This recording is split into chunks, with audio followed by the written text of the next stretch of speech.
When I was a teen, I wasted so much time thinking that I would learn things as I went. For some reason, I was so hard-headed and I wanted to learn everything the hard way. I thought this is how I really improved. But because of this immature mindset, I practically almost wasted a full year getting nowhere, essentially going around in circles. But had I known these 7 life lessons, I would have been where I'm at today much faster and potentially even further.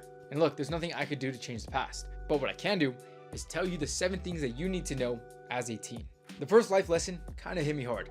And that's the fact that you need to focus on one thing at a time if you want to get good at something. The best analogy I can come up with is if you are chasing multiple different rabbits, you are not going to catch any. So you have to choose one, and that's what you need to pursue. Now, I've always wanted to be known to be good at anything, that I'm naturally gifted at anything that I do. And look, that is still the goal with pretty much anything that I actually care about. Finance, my career in content creation, relationships, physique, anything that I hold value in, I still want to be good at something. That being said, there's a balance to things. Whatever's most important to you for the time being, that's what you really need to dial in on. Look, despite you being a teenager right now, you should know that nothing really comes easy. Sure, you might have some dumb luck or maybe some natural talent, but that's only going to get you so far. Especially as a teenager, you're going to think that you're doing better than everybody else your age, which doesn't say anything at all, because as a teenager, and even for my own age being 21, being better than people your age doesn't mean anything. Nobody has anything figured out. Therefore, you having the slightest clue about something does not put you anywhere. You have to dial in on one specific thing. Now, like I mentioned earlier, there is a balance to everything. Just because right now I'm working on YouTube does not mean that my physique has to go down the drain. But when I first started going into the gym, I was obsessed with learning everything there is about supplements, about the proper way to work out, more specifically tailored to my goal. Of course, when you first step into the gym, all you want to do is gain muscle. Now, you can go 2 routes with this. You could ask your friends and potentially get the worst advice possible. We'll talk about that in a bit, but what I recommend is do your own research on stuff that is proven to have results. That's the rabbit hole that you should go in. Now, at this point, working out, eating good is pretty much second nature to me. So now that I'm good at this, and realistically I don't have much interest in progressing any much further, knowing what I know now is enough to take me where I want to go. So that doesn't require that much effort anymore. But right now, content creation and all the goals that I have surrounding content creation, that's what I'm dialing in and allocating most of my time for. Whatever you're working on, allocate the most time to your biggest priority. Look, I like to think that life is full of endeavors. I'm gonna have phases for anything, but I am not gonna start my next endeavor until I finish or at least make solid enough progress on the one that I'm currently on. And look, it definitely is hard, but that brings me to my next life lesson, which is that there is beauty in the struggle. Look, maybe I've been listening to too much David Goggins, but point is, now I understand that it's never going to get easier. And that was always my biggest problem, especially from ages 16 to 19. What I really wanted in life was to do things that are semi-hard to set me up so that way for the next 6 months or even a full year, I wouldn't have to do much work. Therefore, nothing would have to change. Now you have to realize that it's only going to get harder, especially as you're progressing. Look, I take it since you're watching this video, you're subscribed to the channel, you want more for yourself. And if you're thinking that it's pretty hard right now, you need to switch your mindset into the fact that you should enjoy right now because it's only going to get harder. If you've ever struggled with hitting a plateau and never being able to go past that, it's because you haven't changed anything in your work ethic. You've had the same amount of work, therefore, you've never been able to go to the next level. This is with anything. I truly think that that's the reason why I never excelled in academics. When things started to get harder, I never wanted to put more time into homework or studying. Therefore, I stayed the same. That being said, I wasn't a bad student, but if you know me to this day, I clearly wasn't in any AP or honors classes. This life lesson actually came from somebody that I met personally. If you're into this niche, you've probably seen Teaching Men's Fashion, Mr. Jose Zuniga. I got the chance to meet him last year, and when he sat me down, that's exactly what he told me.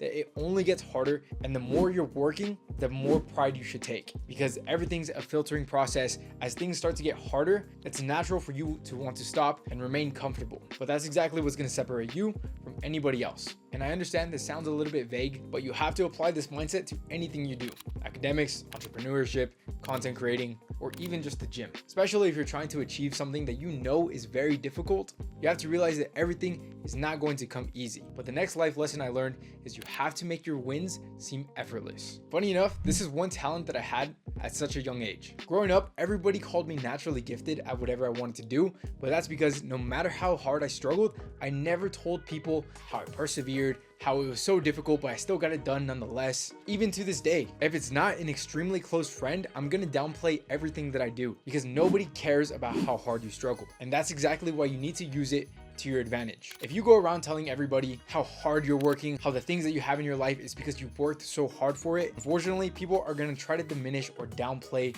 or even just belittle all your achievements. People are going to do that regardless, then just brush it off like it was easy for you. Honestly, the best way I could describe it is, let's say you stub your toe, right? Obviously it hurts, but you can't let everybody know how bad it hurts. You just have to keep a straight face, and maybe if you walk out the room, then you could start letting out the pain. That's exactly how you should see all your wins. The next life lesson was probably the most brutal one. And if you're going to take away anything from this video, take away this: listen to what's best for you versus just what you want to hear. The reason why this is so important for you is because I know people in my personal life who are the same age as me or even older than me who still cannot tell the difference. Me included. Sometimes what you don't want to hear is exactly what you need. Now, that being said, that's not always the case, but it's up to you to put 2 and 2 together. Don't take anything just for face value, but instead really hear people out. In fact, when I'm taking advice, this might be a little bit arrogant. I realistically don't really take advice if I don't want to switch lives in that specific area with somebody. So for example, if somebody is giving me financial advice, I am more likely to listen to them if they clearly have their financial life put together. But if they're an idiot with money, then why would I listen to them? With that being said, if somebody's giving you advice and you know this person is very credible, very trustworthy, even if it's not what you want to hear, you have to listen to him and you have to take into account what he's saying. Especially if you just graduated high school, you have your first job. If everybody's telling you don't buy your first car, chances are you should probably take that advice, despite that being not what you want to hear. And obviously I'm not going to go too deep because this is not a finance channel, nor would I give you financial advice, but you really have to put 2 and 2 together because sometimes that's not always the case. Let's be real. When I said I wanted to start YouTube, there was only a handful of people that really wanted to cheer me on. And a lot of people just told me, you know what, that's dumb. You should do something else. The next life lesson was the fact that you need to start setting goals and actually stand by them. My entire life, I thought that I was so ambitious because I had these crazy goals. In fact, I was that kid that always said that nobody can relate to my goals because they were just so high. In fact, they were so high and I had absolutely no idea how I was going to get there. And therefore, none of the goals that I had, I actually hit. And I think the thing that hurts me even most is the fact that some of these goals that were extremely high, I could have easily done had I actually stood by my goals. Which means just because you set a goal does not mean that that's enough. It does not mean that later down the road, it's eventually just going to fall into your lap. You need to have your end goal and you need to have your little progressions on how you're going to get there. Or more easily put, your little goals that are going to lead you to that big end goal. Of course, especially at such a young age, the end goal is always going to move. It's always going to change. It's always going to be pushed further back. But if you're serious about a goal, hit this end goal that you're talking about right now. You could scale it or you could completely change it into something else that you're interested in later down the road. Because if you haven't figured it out already, interests always change. When I was 16, I always said by the time I'm 21, my life is going to be insane. Look, I'm 21 years old now.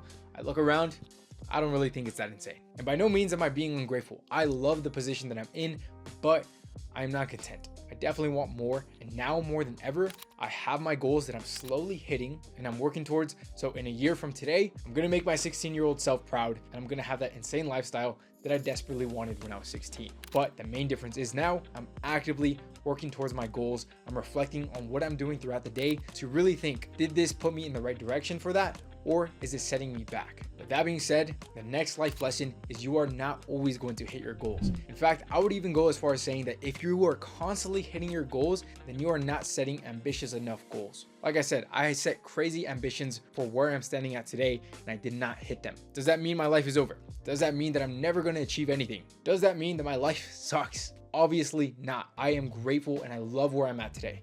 But just because I didn't hit the goals that I wanted does not mean they're never going to happen. In fact, in November 2023, I said at the end of the first quarter of 2024, so the end of March, I was going to have 3 things in my possession. I said I was going to have my own apartment, that I was going to have a certain number in my bank account, and I was going to have a certain number invested. Guess what? All these things did not happen. But now that I was able to reflect what went wrong, what I did poorly, and what I could do better, now I'm more dialed in to make sure that these things happen in my new timeline that's more feasible, and I know what's more beneficial towards it, and I know what's setting me back. Now I'm more confident than ever that I'm going to hit these 3 goals very soon. And this is just personal to me. Everybody's different. Everybody has their own timeline and everybody has their own goals, which brings me to the entire point of this video. everything that I just said, you can't just get motivation for the next day or even week and completely forget about everything that I said, because every life lesson that I learned and I shared in this video is the reason why I'm at where I am today, and the same reason why I am not where I want to be. So if you're okay with wasting time, then by all means, forget about everything that I said in this video. But if you're not, then you have a lot of work to do. Now, one goal that I am proud that I hit was the fact that I became a little bit more attractive. And if you want to learn how to be more attractive in just 30 days, I have a video that's going to show you exactly that.